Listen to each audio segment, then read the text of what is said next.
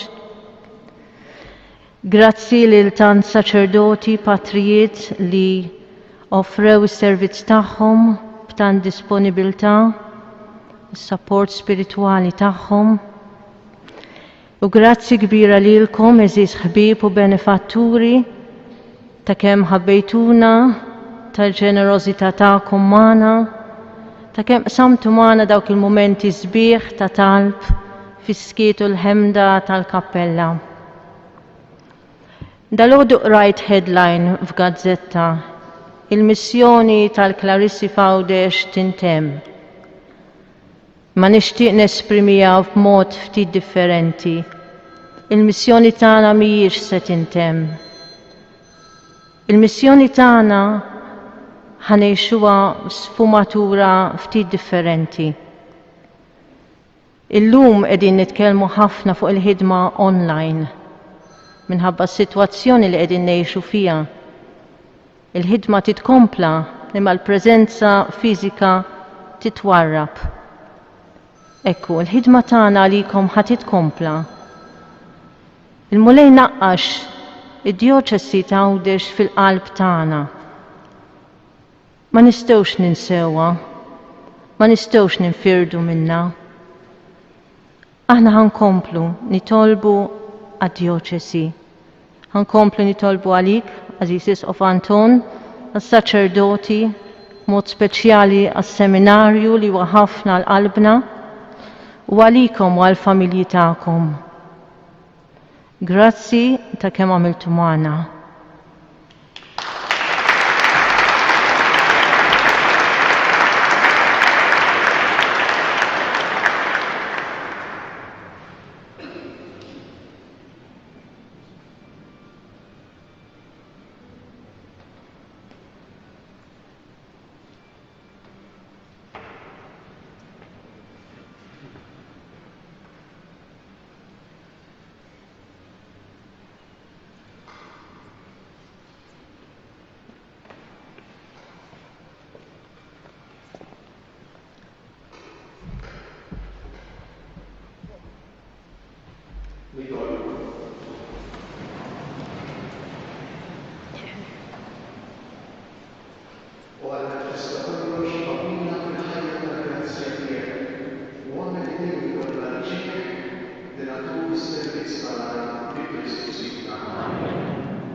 Inħoss verament bħalissa.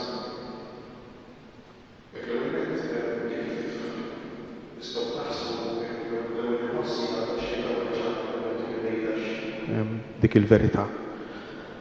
Però inħoss li bħal dejjem kull meta tiġri xi ħaġa fil-ħajja tagħna illi permezz tagħha il-mulej ikun irid iħarrikna xi ftit, ikun irid isejħilna xi ftit. Kiena din il-ġraja nħossha sejħa kbira għalija, sejħa importanti għalija.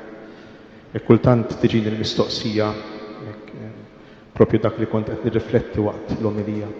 Imma tgħid aħna f'Għawdex dawn is-snin kollha fejn ir-realtà tal-ħajja kontemplattiva mhux hekk kienet dejjem assenti.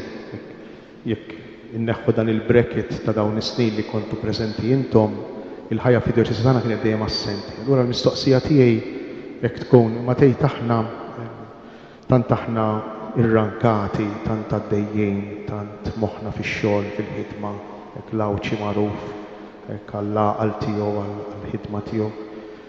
Imma tgħid maħniex imbagħad għaqlin biżżejjed biex noħolqu ambjent, klima li tista' verament tilqa dan ir-rigal, dan id-don. Kien għalija din il-mistoqsija illi m'għandix risposta għalija u nittama li l-mulej hekk bil-mod il-mod jurina hekk il-koll flimkien saċerdoti, reliġjużi u lajċi għax inħoss li l-mulej irid jagħtihulna dan ir-rigal. Diffikultà ħafna drabi tkun fin-nuqqas ta' kapaċità tagħna li nilqgħuh. Ekku fil-waqt li nirringrazzjakom, nroddilkom ħajr għal dawn is-snin li għamiltu f'nofsna hekk bil-ħidma tal-isqof ta' qabli Mario Grek. Mhux biss inwedkom li nitlob għalikom u mhux biss nitlobkom tkomplu titolbu għalina jiena ċerti se tkomplu tagħmluh. Imma nitlob lill poplu Awċi kollu biex jirrifletti fuqha ftit din ir-realtà. Jirrifletti ftit fuqha. Immaġinaw kieku minn Għawdex tonqos l-industrija tat-turiżmu x'ngħidu. Għawdex ekonomikament spiċċa. X'inhi jiġri? Qed nitkellem b'ħafna serjetà, m'iniex retoriku. Jekk jiena nħoss li hija xi ħaġa hekk, il-nuqqas ta' ħajja kontemplattiva, ħajja marbuta mal-mulej kontinwament fil-qalba tal-Knisja. U mhux biss fl-ajru marbuta mal-mulej fuq kampata fl-arja, le. Ma marbuta mal-ġrajiet, mas-slaleb, mal-problemi ta' ħafna minna, ta' ħafna minnkom. Veru l-qalb tal-Knisja. U nixtieq nitbiru lil-lejdin biex jatina lilna l-Awċin. Jatina dan l-għaqal, aħna magħrufin għall-għaqal.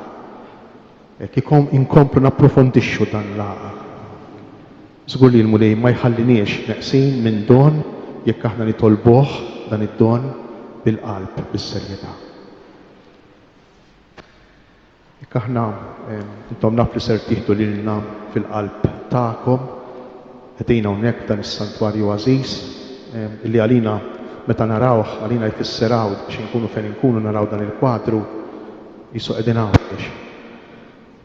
U se nagħtulkom dan il-kwadru hekk bħala sinjal żgħir tifkira żgħira, hekk mhux biss biex tibqgħu titolbu għalina, mhux biss għax aħna mmarkati f'qalbkom, imma għax intom ukoll immarkati f'qalbna.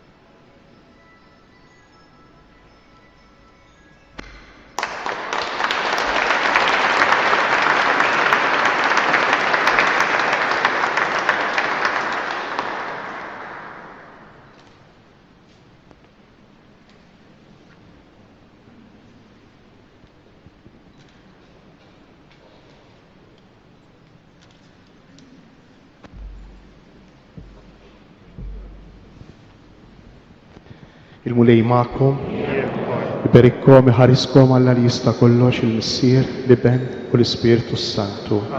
Morru u għejxu fil-paċi ta' Kristu.